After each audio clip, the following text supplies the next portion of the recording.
Not happening. No, all right, maybe next time. Just need to make sure my mic is on. I was not hearing myself. I love hearing myself just the same way you guys love hearing me every week. Oh, you guys are back? What? What, for real?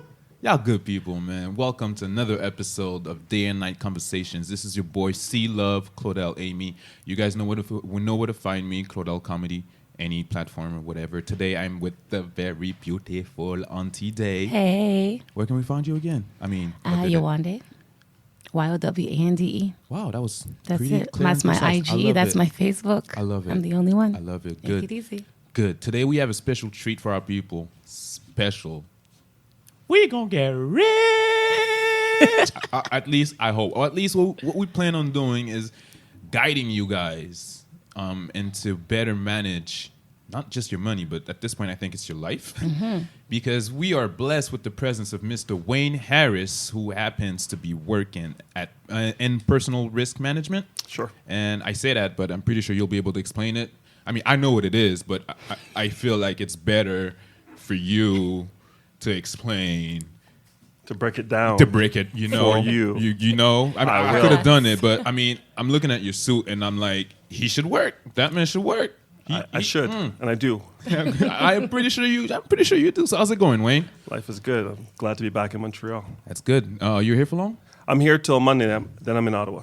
You know, but you're Never originally stop. from Montreal, so it must feel good coming back here. This is déjà vu all over again. Oh. Being back in Montreal. So I left Montreal in 1990 after I left the Army. 1990? 1990, 29 years ago. Where were some of you not born? I think I was working on my walking. I think so. You had about 4 teeth, probably. Yeah, I had it good back then. Yeah. I had it People good. would change you. People would feed you. I had it so good. This is what we all aspire to now. When we get older, we want people to feed us. Feed you and change us. Well, maybe not yet, but maybe in a couple of years, we want people to change us. Bro, I'll take it any day. That's what I'm saying. It's all about personal care. But at least for today, you can at least start changing our mind on how maybe we see certain things. Because I know you have a lot of knowledge on all the things that we should be doing as young people in terms of our money. I think a lot of the things Our that you're future, gonna, actually. Yeah, exactly. I'm thinking that what I'm about to break down for you today, if I knew when I was your age, I wouldn't be here today. You would have been further. I'd be out somewhere on the island just having someone peel grapes for me. It'd be great. So I'm going to give you the truth, unadulterated, and I'm going to give it to you in a way that you can actually take action steps to change your game and change your life. We couldn't ask you for more, actually. So, Wayne, first and foremost, before we start with the whole risk management and everything, tell us how, why, when did all of this started for you, might I say? Right. Well, it's a long story, but I can tell you that I knew life was short and life would do things to you in a negative way. The day my mother died when I was 11 years old. She died 20 days before my 12th birthday.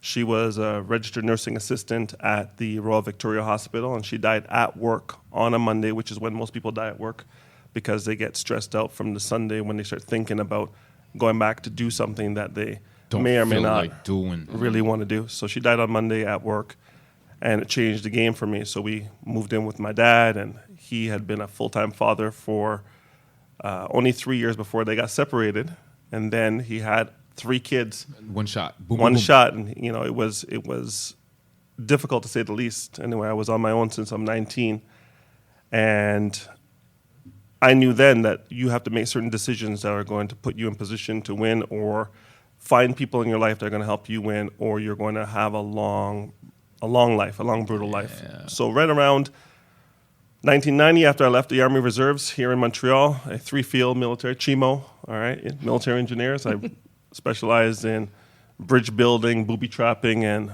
bomb breaching.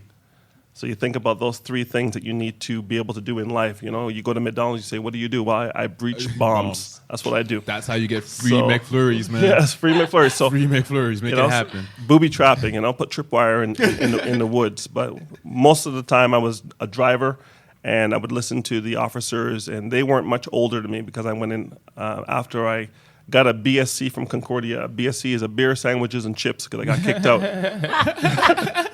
I got kicked out 18 months in. I went to Concordia and thought that I'm just going to show up and they're going to give me the marks. And high school was easy. Elementary school was easier. Dawson was a lot of fun, and I got to Concordia, and I'm like, wow, the work just came at me like a tidal wave. It was a tsunami, and I couldn't handle it. Anyway, they kicked me out, said, come back when you're serious, and I said, I'm going to go to the Army just to punish myself, basically, because I said, if I don't have a degree and I'm black and I don't speak French, I need something on my resume that's going to give me an edge. And I said, if I go to the Army, they're going to think, 1, I'm a leader. 2, I have discipline. 3, I'm a team player. I'm going to show up early and stay late, and I'm not going to complain. None of it was true, but everybody hired me. It was amazing. They didn't meet you; they met your representative. Right, and they're like, thank you for your service, but it's all good. Good. Protecting the woods of Quebec from the squirrels and the gophers. Because I didn't go anywhere, I didn't do anything. I just went to Valcartier and I went to Gagetown in New Brunswick, and I did a lot of exercises and whatnot. But for me, it was more a matter of just getting physically and mentally beaten up and trying to see if I could do something positive. Came out of the Army, moved to Ontario, got into banking, and from there got tapped on the shoulder by a gentleman who was on Dragon's Den, now Shark Tank. His name is Robert Herjavec. And he came to the office and said, I don't know anything about basketball. I'm a soccer player, and I want to learn about basketball. The network administrator told him about me because I was a player. Dawson Blues, never lose. All right, Vanier, whatever. Hey, watch it with the Vanier. He's like, we got a Vanier person? Okay, so Dawson.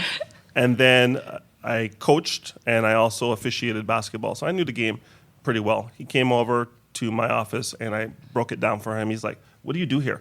I said, bilingual. No. In Ontario, that's a big deal. I'm bilingual. That's a big deal. Up here, I speak like the Black Hulk in French. It's terrible.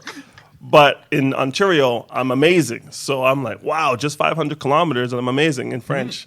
What an idea. So I'm doing bilingual Unix support. And he's like, you're in the wrong business. I'm like, the wrong business?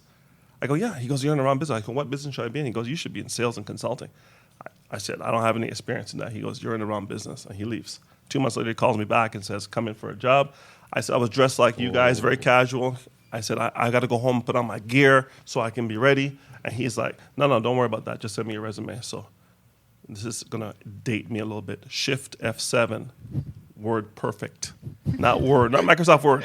This is before Microsoft Word. Word Perfect. Shift F7. And this thing came out and I faxed it to him. It's a little thing above WordPad, at least. Wow. Yes. I mean, yeah, but we're talking like 1997. Oh, Jesus. Yeah. So it's brutal. So anyway, I went in for the interview. Long story short, I got the job.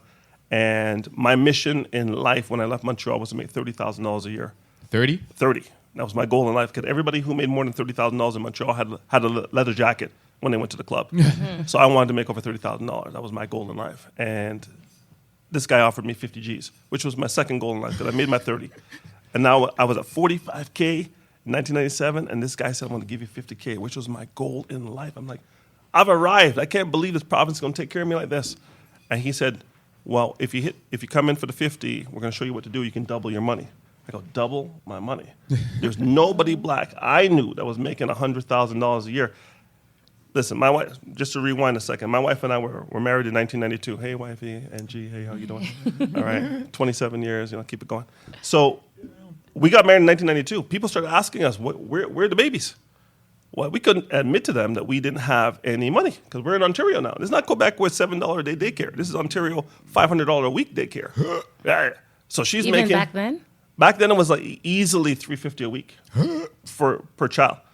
So I'm like, did the math on what she was making about that. So basically she would be working to put the child in daycare. So why not stay home and just take care of the kid? Well, because we needed the money. Because we had bought a house and the water was rising because she would get laid off, she'd get laid off, and I would carrying. I was working 3 jobs. I was working Parks and Rec. I was working for this company, and I was officiating ball. And we still couldn't make it. I'm like, why is it so hard? That can't be life. That can't be life. That cannot. So this guy put me in position to make $100,000. He hired me October 6, 1997. By October 31st, I had made $5,000. By the end of the year, I was #1 sales guy. My son was born 9 months later because I made $100,000 in 1998. I'm like, what? It feels like he got the paycheck. I'm like, everyone's didn't even deposit it. Right. Went to work in the room. Exactly. The guy was like, congratulations, I heard your wife is pregnant. I'm like, yeah, we can afford babies now. We can Now afford it's babies. That's the only reason we did it. I mean, I could have had kids here in Montreal, but we were down there. We had no one. There was no one in her family, no one in my family. So we didn't have any backup. So we needed to make money. So I said to her, if I can continue holding it down like this, will you stay home? She goes, yeah, I'll stay home. So she stayed home, and I went out and I made money. I crushed it, man. Made over $100,000 a year every year since 1998. You said you were a salesman. What were you selling? So this is what we were talking about. So cybersecurity, risk management. So I'm a certified information systems security professional, which means I specialize in infrastructure and application security. So when your laptop is being hacked, companies like mine would come in and remove the malware, see where they came in, do the forensic analysis, and also put tools and systems in place So it doesn't to make happen sure it again. doesn't happen again. After doing that for 20 years, 25 years, I realized that no matter what I sold people, they were going to get hacked. Or there was nothing you could do to stop certain countries. Technology always catches up to Right. you And the hackers are always, you have to be right 100% of the time. They only have to be right once. once. Yeah. And that's where I got the risk management from. So I'm also a certified information systems auditor and ITIL v3 Information Technology Infrastructure Library version 3. And then I went and got my MBA a couple of years ago. So schooled myself up to make myself more valuable to my customers and to my companies, and was chasing titles and chasing money. And I did all that and got to the level of VP and country manager. And then I'm like, what value am I adding? Really, in the grand scheme of things, I was basically just one other person in a sea of people offering solutions that were very commoditized. And I was making money, but I wasn't happy doing it. And then a buddy of mine told me about this company that I'm working with now, World Financial Group. And he didn't think I would do it because, according to black standards, I'm balling out, right? I'm doing okay. My wife is stay at home. We're doing okay. We got our houses and whatnot. And he's like, yeah, I don't think he would even look at it. He's reached a point where he doesn't want to move forward. Right. What? I can't believe people actually think that people think like that. A lot of people do. A lot of people there are people who can help you guys that you haven't talked to because you're afraid they will say no. Fear of rejection. Yeah. Right? So he told me about it. I went out, saw what was going on, and said, this makes me feel good. I can actually talk to people and show them exactly what they need to do to get themselves out of whatever situation they're in from a financial point of view and change their life and change a life for them and their kids and create a legacy of wealth rather than a legacy of debt, which is what I was seeing a lot of in our community. And I've been doing it now for a couple of years, and it's been amazing. So you said like you climbed this corporate ladder up onto the point where you said you weren't happy anymore. But apart from not being happy, what was it that really drove you to say like, I want to give back to my people, my community? Well, I've been doing that for a number of years. So when I was in Montreal, I was a part of the Black community centers that we used to have here, which was amazing. So you would have like West Island, LaSalle, NDG, Côte-des-Neiges, South Shore, Black community center downtown with the NCC. And we're all collaborating and building stuff. So when I got to Toronto, I thought, they're going to have it, but it's going to be next level. I got down there, crickets. I'm like, what's going on? Well, the Jamaicans are doing their thing. These people are doing their thing. Everybody's separate. It's so big in Toronto that no one's taking the metro 2 stops and getting together with a bunch of people. No. Everybody's driving half an hour to go anywhere to see anybody. So it's just so dispersed that I wasn't seeing critical mass, and most of the funds were for people who were, let's say in people in life, there's A, B, C, and D people. And A being the super professionals and the super wealthy, and D being the ones who are struggling. All resources in Toronto were going towards the Ds. So the Bs and Cs were not getting any support and any help. But they were already in the game, but they couldn't get any mentorship because everyone was focusing on the people who couldn't read and write and didn't want to be in school. And I'm like, they need help too, but not all of our resources should be going towards them. And that's when I said, you know what? I'm going to start doing some mentoring. So I started working with a group called Each One Teach One, which was brother to brother. So we got boys between the ages of 13 and 17. And there was a bunch of guys, Montreal guys. Dr. Richard Eiten, shout out. He was one of my mentors, and he started the program, and we started working with young black boys from the inner city, and they didn't have any fathers, and we acted as guides to help them. Like being role models, like the Big Brother program. Sure, exactly. But it was from all black, Love it. all the time. That's So- my favorite color. Yeah, it works for me. It's not even a color. It's just the absence of light. But whatever. I love Nice. it. Yeah, so we did that, and then we worked with something called 100 Strong, where we had 100 black men donate $500 each to come up with $50,000 so we could run a camp for black boys between the ages of 12 and 15. And we did that from 2013 till now, and now we get these boys into private schools with full rides. Wow. So we're doing work. That's crazy. And we're just executing. No more. It's excellence without excuses is the motto of 100 Strong, and that's what we're kind of doing. People see an opportunity like this podcast is an opportunity. You guys got together with your team, and here it is. We're here. Boom. Right? You manifest it. You spoke it. And we You made put it together happen. a plan, and you make it happen. Made it It's happen, what I'm yes, sir. doing in my life and have done and are trying to do for families now from a financial perspective. See, like you said that you were once part of this, like those black community in Montreal. I'm a member of the South Shore Black Community Association, Yeah. and it's shifted completely. You said that it was so live here. When you went to Ontario, everyone was doing their own thing. That's the shift that's happened over here. Okay. Everyone's doing their own thing. The Right. South Shore Black Community Association, if you remember it back in the day, used to be hype. We used Summer to have camps, everything. Now there's nothing. And the problem that we're facing right now is that the older generations having a hard time kind of letting the younger people take charge. Right. And we're also lacking the backup, to Right. make it, to push it forward. The South Shore Black Community Association kind of ran on its own. The community was 100% supporting that community, Right. and now they're elders, and now we're younger, and we don't have that same drive. The young black community here doesn't have the same drive that the older one did 20 years ago, and we're having such a hard time. So what kind of advice could you give me or our listeners? No, it's interesting that you say that. I think back to the 70s where I would get on a school bus that was paid for by the NDG Black Community Center, and I would go to a school that was borrowed by the Protestant School Board of Greater Montreal. I would see all black teachers, all black counselors. I would go into an all black cafeteria, eat with my all black bully beef with my all black friends. Why do I Bully feel? beef. Why do I feel like the food is necessarily better? Yes, sir. I know you. It's called bully beef. It will kill you. It will kill you, no doubt. It will kill you. But listen, we're like, I got to take my cholesterol or high blood pressure pills, but you got to have bully beef in your life as a child. It's a big memory. But the black was sexy in the 70s.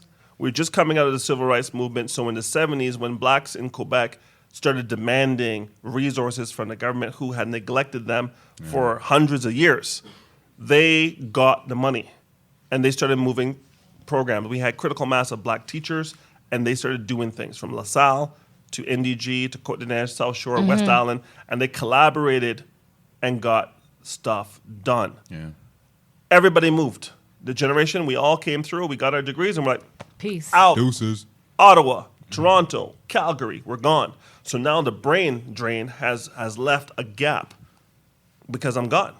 Now you guys are coming along. And here you are now saying, we heard stories of the legend of the South Shore Community Center when it was running the show. I used to be at every single event. I went to camp Yes. for free. I went to Martin Luther King Jr. summer camp for Yes. years in Brassard.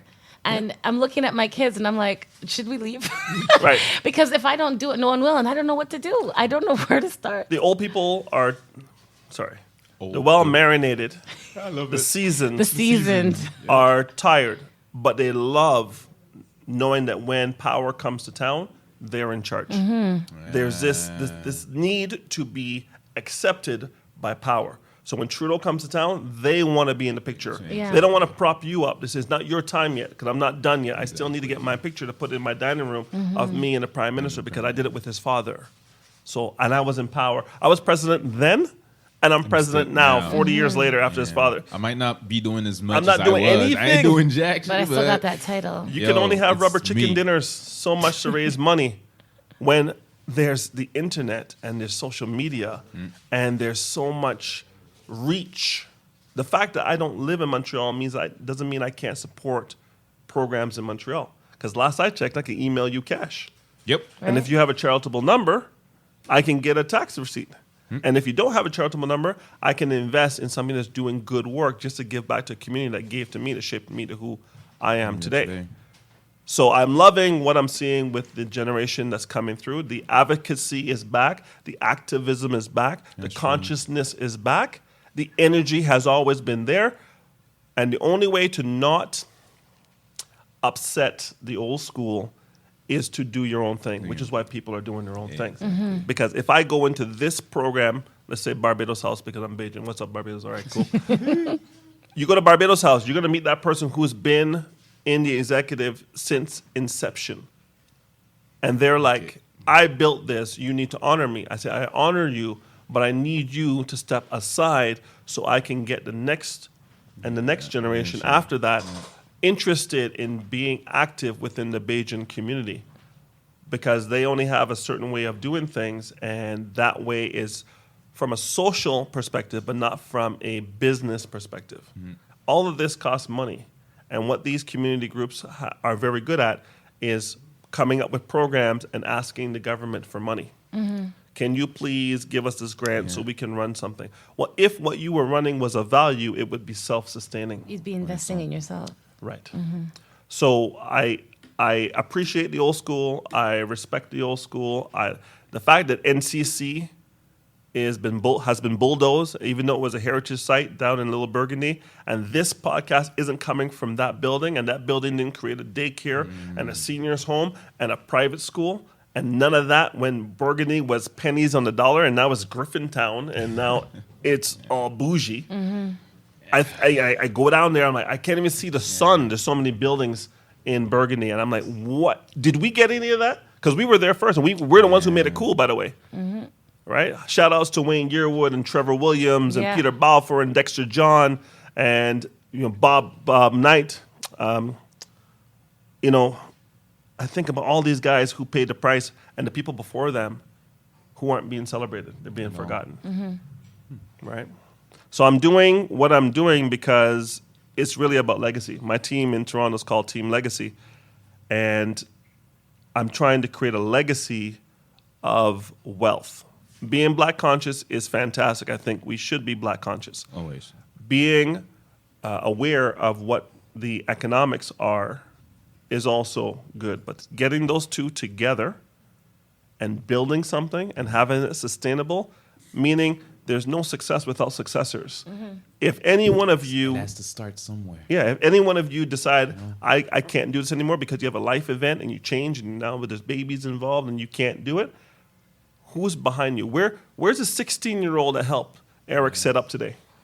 Who says they want to study media and communication or journalism? Where's the 16-year-old doing their volunteer hours to make sure this table is on point and creating a chain of successors for all of this? This should be set up once. It should be put in a run book or a blueprint book of how things should go. And then every year, there should be a series of young people, 14, 15, 16 years old, boys and girls, tearing it down and putting it back up and having it run. That way you guys know you can go on vacation.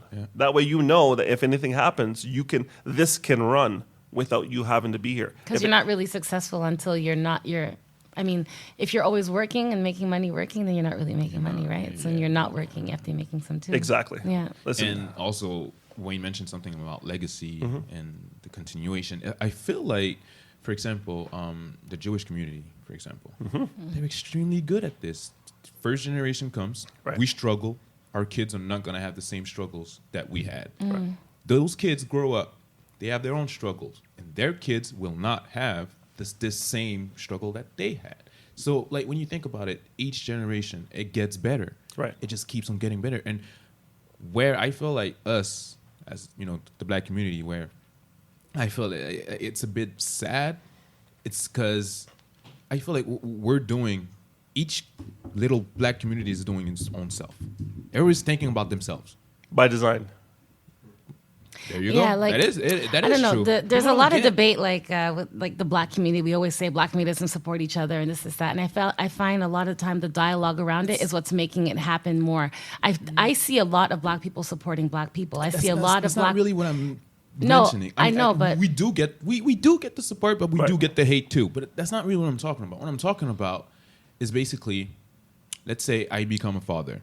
I just said that like I'm not. But anyways, let's say I become a father, and I still think about me, right? And I try to make my life better, even though I am gonna die, bro. I'm gonna die. It's sad to say. Death is undefeated. Undefeated. Death and taxes. Yeah. Undefeated. I'm gonna die. So I'm on Earth. I'm here working my ass off, buying the best cars, buying the Audi, buying the Mercedes, shining and stuff. But then my kid, there's nothing that he goes to school and he's doing him. I don't know if you know what I'm trying to say. Yes, Well, it's an individualistic Exactly. mentality. Instead of like the Jewish people. Right. Like So when you- yeah. to your point, the Jews have had thousands of years of continuous history. A Jew knows they're a Jew. Okay? A Haitian is not a Haitian. A Haitian, that's the final destination of the slave ship. Exactly. So a Haitian is not a Haitian, and all the West Indian countries are not. They're Divided. countries, but they're slave plantations and colonies. The heritage is in Africa, and the connection to Africa has been lost for 400 years. That's been cut. They So- made sure that was cut. Right, and that's the only reason they can control people. When you think about Barbados was 90% black, 10% white, but the 10% controlled the black for 400 years. Wow. How do you do that? Well, you do that by working just on the mind and the body. So to your point, the narrative of we don't work together, we're proving that every day that we can work together. There's a level of trust or distrust based not on color, not based on race, but based on systems. Yes. So if I look at your business and your business has a system, I trust the system. So therefore I trust you. But if you don't have any audited financials, you don't have any cash flow statements, Or I even can't any see certifications. I can't see Can't trust you. anything that is proprietary, then I know this is for now, not forever, and I know I don't want to invest. And that's whatever your color that you are. Right. You know? So most people want to hoard the knowledge, where certain communities will say, I'm going to give you 100% of my knowledge because you and I, we're together exactly. and we're all on the same mission. I'm not saying all Jews are unified, but all Jews understand that Israel needs to survive. So the prime directive, you want to go back to Star Trek, the prime directive of a Jew is to ensure Judaism continues. They're all on the same page on that. Not on if they should drive an Audi or a Benz or they should live in Côte Saint Luc or Outremont or TMR, but the prime directive is Israel must survive. And Israel and Judaism must thrive. What's the black prime directive? That was my question. And I say that because I don't have an answer. Right. So crazy. if there's no black prime directive, we're all worried about the how and the what, but no one has figured out the why. Yeah. And the why is there's a baby in this room, younger than my fingernails. Facts. Okay? Too Facts. I mean, baby's weeks old. Is that baby going to struggle Nope. for jobs and work Nope, the way I struggled, Nope. the way you struggled? Nope. That means nothing has been built. Yeah. So if any of you in this room are struggling for work or had a hard time finding work, it's because we let you down. Because we were there you go. and we didn't put anything in place to create a pipeline of people capable of adding value. I don't say jobs, adding value. This is adding value. Podcast adds value. Yeah. Whoever adds the most value makes the most money. An NBA player makes more money than a doctor because in American society, TV ratings are worth more than a doctor saving a life. So Kawhi Leonard is going to make $30 million a year, and the doctor who's doing brain surgery at the Glen next door, he's going to make $1 million. One. That's it. It's not bad. But he went to school for 20 years. Yeah. Kawhi was born with gifts and then learned how to play ball, and he's 6'7". Can't teach height. Yeah. So it's about value, right? What value is the black community bringing to the table? The Jewish community says, we will do what you don't want to do. So we're going to do clothing.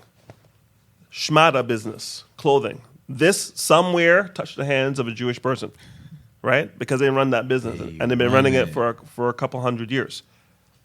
When McGill said, I'm only going to allow 2 Jews into medicine back in the day, you know what the Jews said? Cool, we won't go to medicine because you won't let us in. Exactly. We're going to do pharmacy. Rexall is cats, K-A-T-Z. Sound Jewish to you? Yeah, cats. They're the second biggest pharmacy in the country. The other pharmacy that's the biggest in the country, Farmer Pre, Shoppers Drug Mart. Yeah. Bloom. Sound familiar? Oh my God. Right. So what the Jews have mastered is turning lemons into lemonade. They turning it to wine at this point. Okay. Some So fine I love wine. wine too. So all I'm looking at is we don't need to reinvent the wheel. They've proven what needs to be done. All we need to do, and everybody in this room and everybody listening to this podcast, is decide how we are going to add value and who in the ecosystem can we collaborate with to add value for mutual benefit, not individual benefit, which is what I've seen in the That's past. thing. Right?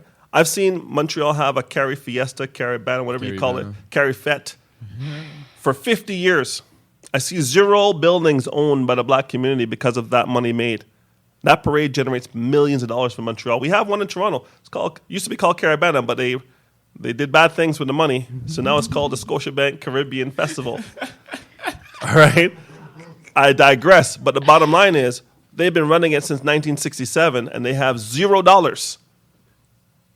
1 million black people at $10 each is $10 million. You could buy anything in any city Build off of and that. build whatever you want. And if you do that for 50 years at $10 million, you understand it's $500 million. You should have bought up half of Toronto when Toronto was cheap. But we didn't do it. You know why? Because people were doing this. Yeah. I'm going to hold a dance. I'm going to have my wife at the door. You know what I'm saying? Security is my brother-in-law. You know, I'm gonna go to Costco and get the Coke, and I'm gonna buy the alcohol from the Aboriginal Reserve.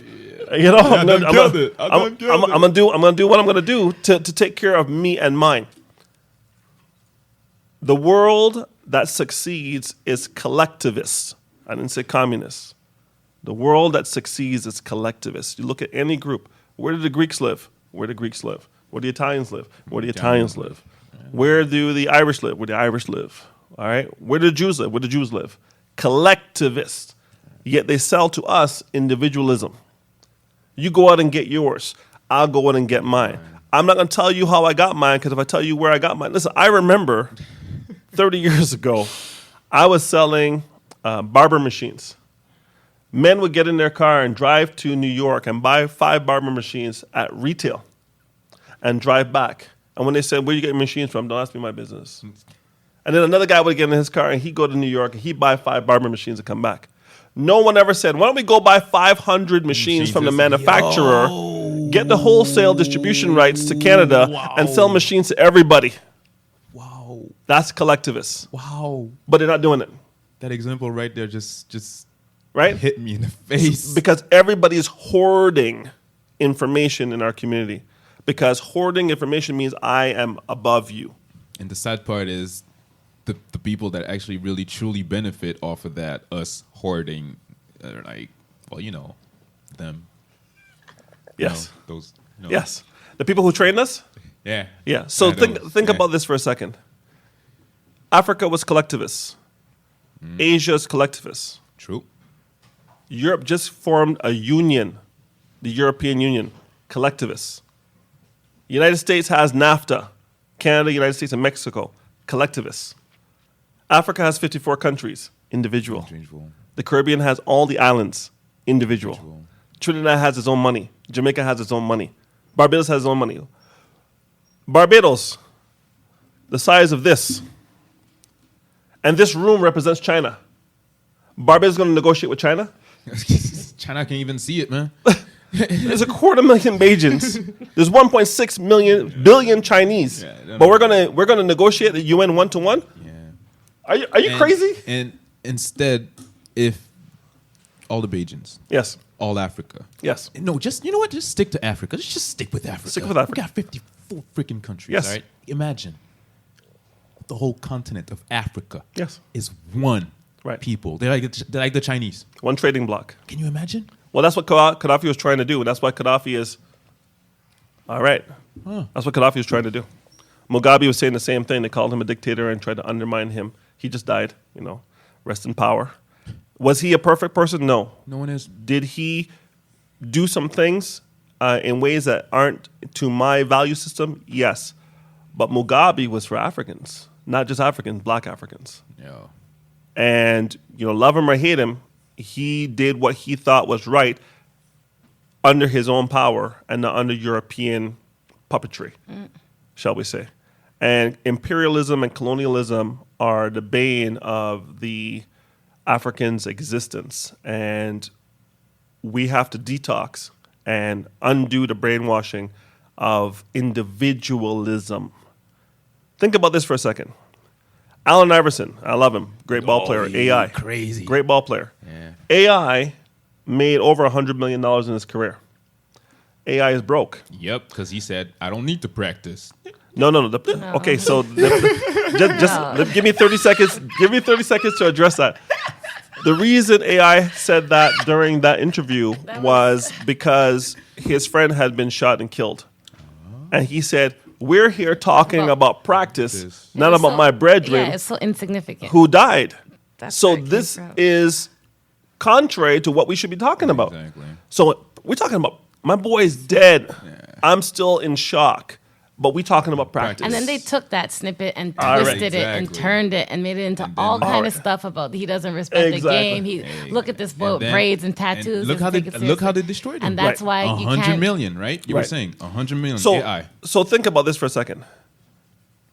Do you see how they flipped the script on AI? Nope.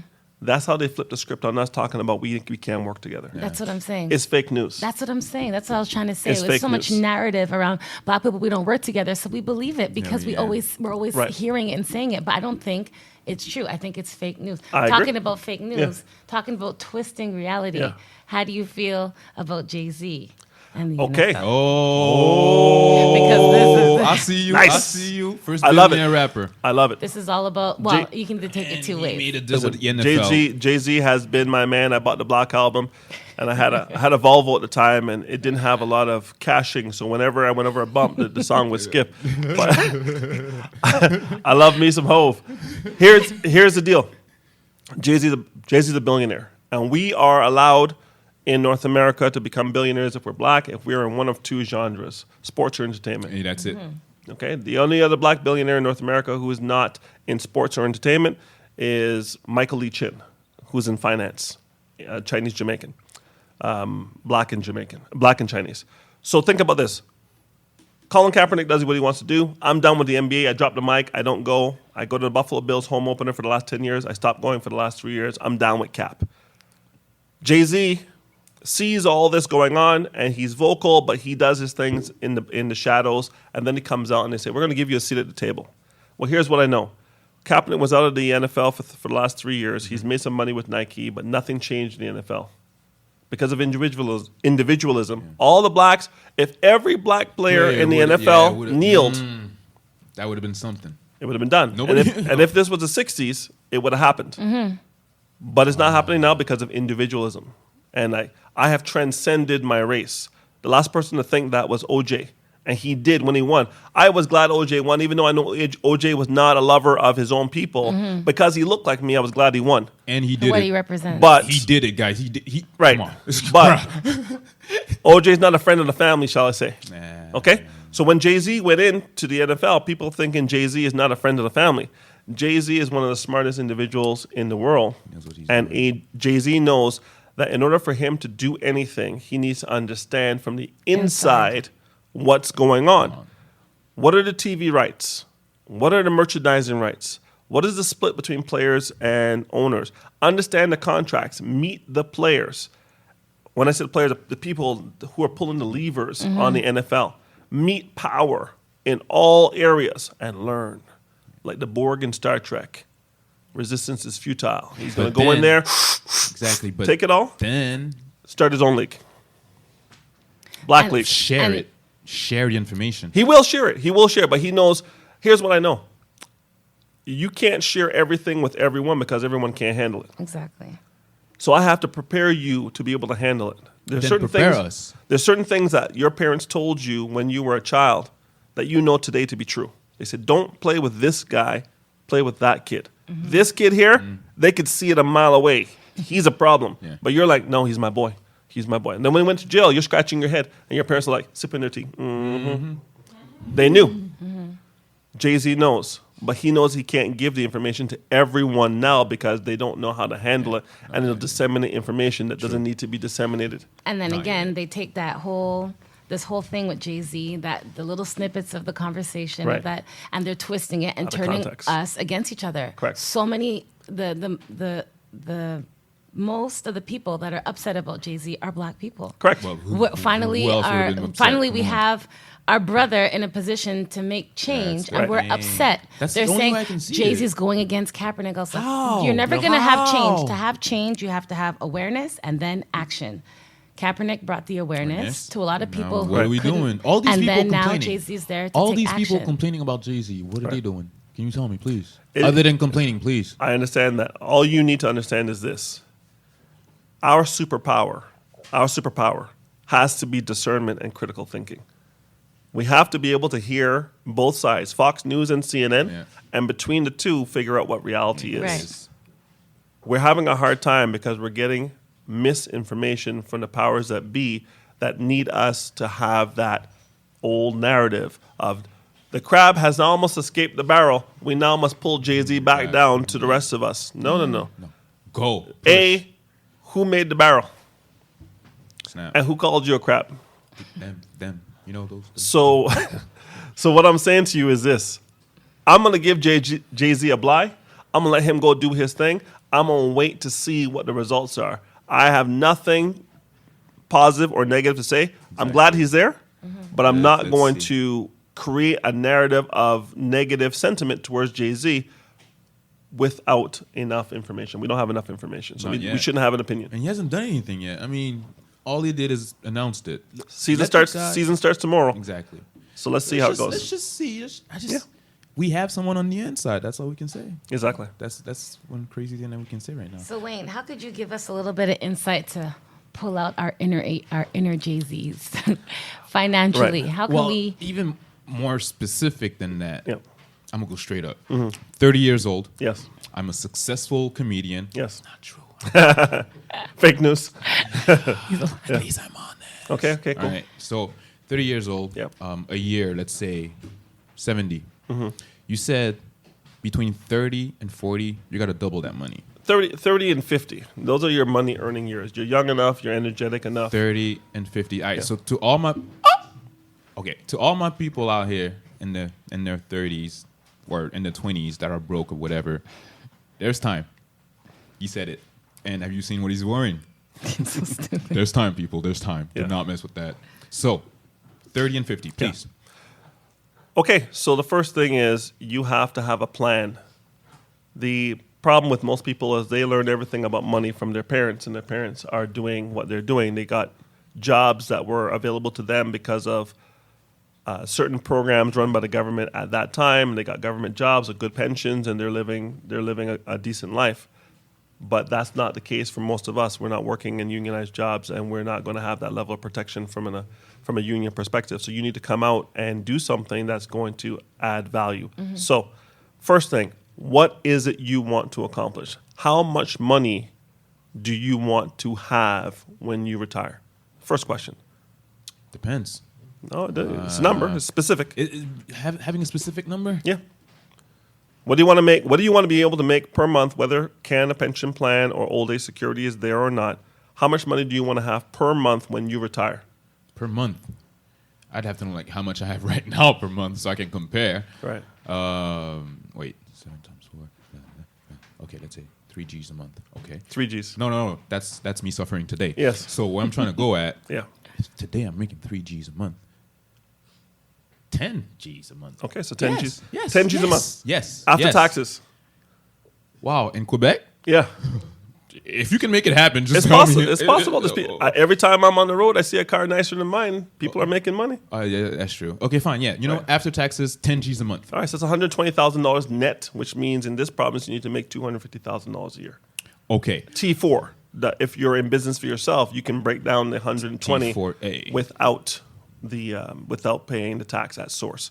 So we need to build a plan to see how we can get the revenue where it needs to be today, so that you can make it. you can relax. So we have something called a financial independence number, and the financial independence number, I take you through a program which will have you articulate your goals, have you articulate what you're willing to do and what you're willing to give up in order to achieve those goals. Because most people think they're going to be able to make goals without giving something up.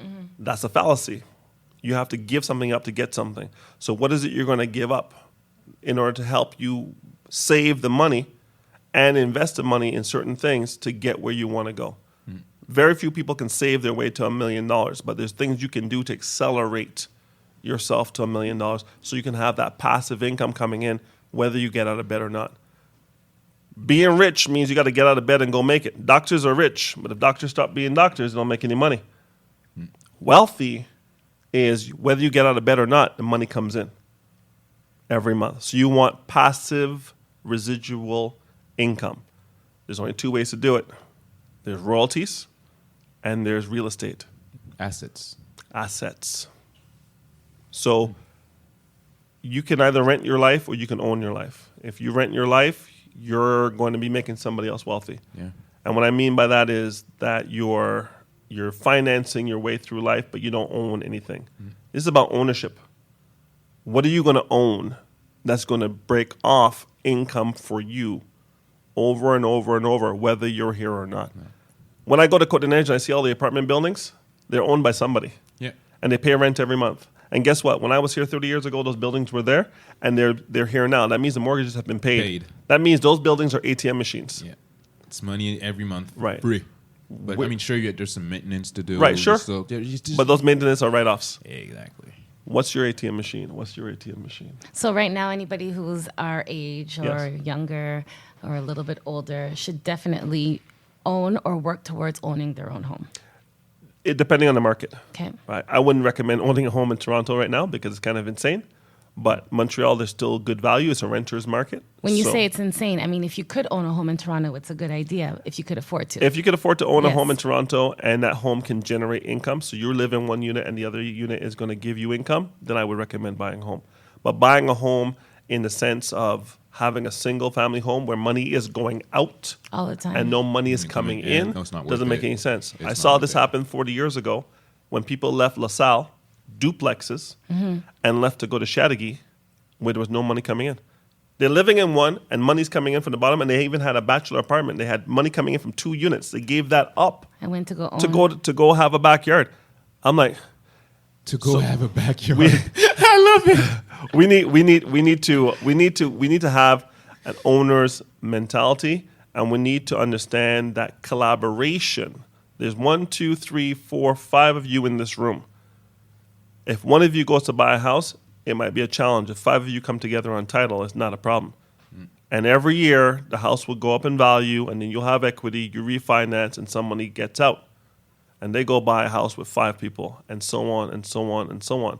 Because we're trying to live individualistic, it takes us longer to get where we want to go. But there's certain cultures that just came to LaSalle the other day, but they have temples because they live together. And then as soon as they make enough money, the person takes off and they go do it again. And now in the 30 years that I've been gone, LaSalle has changed. Big time.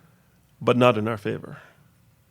Because we refuse to understand that everyone is playing by the rule. The people who have made the rules are not playing by the rules, but we are good and obedient soldiers, and we're following rules that they don't even follow themselves. And that comes from 400 years. All right. But you can break that cycle through mentorship and through reading and through understanding and through discernment. And that's what I'm trying to do in Toronto, in Ottawa, and in Montreal, is let you understand that because you're 35, I bought my first house when I was 28 years old. Different market, but that's possible today. You just have to understand the levers that are there. And although the federal government has put in things like the stress test, which makes it more difficult for you to qualify for a mortgage, there are things you can do if you collaborate. Yeah. I think to shorten the cycle. In today's episodes, like the message is, we have to work together. guys, it's all like, Wayne, you need to come back. We didn't even get We into didn't even the talk good about stuff. my No. stuff. I was so prepared. I know. We always. I know, but- I've never been this quiet on a podcast. You're just. Me too. I know. we're And just you know me how loud I can You know get. me. Oh, You know me. I'm always. that's crazy. Yeah, but we didn't even there's so get much. into anything. It's really. okay. Like, I will definitely you have to come back. be glad to come back. I'm going to be in Montreal more often than not going forward. I think that this city has so much potential for the community. I think back 30, 40 years ago when Haitians and English-speaking West Indians did not collaborate, and now I'm looking around this room and I'm seeing what's happening We're here. family. It's all good. You know, I'm excited for this generation. I think you can do great things with a little bit of mentorship and a little bit of guidance. A little bit of Wayne. You guys can accelerate. I'll be a catalyst for your success in any way I can. Thank you so much. When I'll be older, I'll be just like you. Nice. Yeah. Wayne, they call appreciate you it. the classic man doing what he can for his Yes. family and for others. And I have to say, yeah, you live up to that Yo. title for sure. High five. High five. High five. High five. Thank you. So wait, Thank you. we have to talk about the socks and Oh. the suit. Like, Yeah, what did you this pick the is- swag up in Toronto, or you had it since Montreal? No, this is Toronto flex with Montreal style. I love it. I like Toronto flex. But you know what? They can't handle it down there, They but can't handle it. but up here they see me. They know I'm family. That's dope. They know who you are. So Wayne, if you could, like, tell all these youngsters Including us. one, yeah, please. I mean, I've been listening. Like one little message, one little last, put the nail in the coffin. You know, what would that be? Yeah. Last week, my XM or Sirius radio, the subscription expired. Me too. And I was thinking I was going to renew it to Oh, hear hell nah. bad hip hop. The same music over and over. And I said to myself, I got Spotify, so I'm gonna dash that. And what I'm gonna do is I'm gonna get an Audible subscription. And I got my first book. It was gifted to me by a friend who was also ex-Montreal. We call ourselves Torontriolers, right? Because we're kind of living in Toronto, but we love Montreal. Still Alouettes, Expos. The first book he gave me was a book called Crush It by Gary Vaynerchuk. I can't tell you. I'm driving. I'm almost going off the road with how fast we can change the game. Because if you're thinking through traditional eyes, it's going to take you a generation to change the game. But if you think through what Gary puts in that book, Crushing It by Gary Vaynerchuk, get the Audible, buy the book, get it in the library, BitTorrent it, do whatever you got to do. But All right, you got me, man. get your hands on it because this is game changing to accelerate the change that's required in order for us to succeed. No one's going to help us. The government, Trudeau's father is dead. He's the last guy to do anything for us. There are zero blights for the black community. We have to do it ourselves. At this point, yeah. Gary Vaynerchuk put the blueprint in his book. What I see here, this time next year, there'll be people fighting to be on this podcast. If you do what's in that book. Amen. You will monetize this podcast in the next couple of years where everybody in this room will be feeding their families and other families from the revenue from this podcast. You heard it here today. What's the date today? September 7th, 2019. I'm saying it here. Everybody here is already qualified. All you're missing is a few key things. It's in that book. Next time I come back, let's discuss that. Hey. Yes, sir. So you guys heard it. You guys heard it from our man Wayne Harris. Wow, I could never Thanks, Wayne. thank you enough for the time that you took to come here and explaining all these things to us. But I feel like the biggest message, like I mentioned, was guys, go read. Read all the time. Read day and night and day and night Yeah. and day and night. You know how we do. Or Thank listen you. day and night. Or listen. And it's a wrap. All right.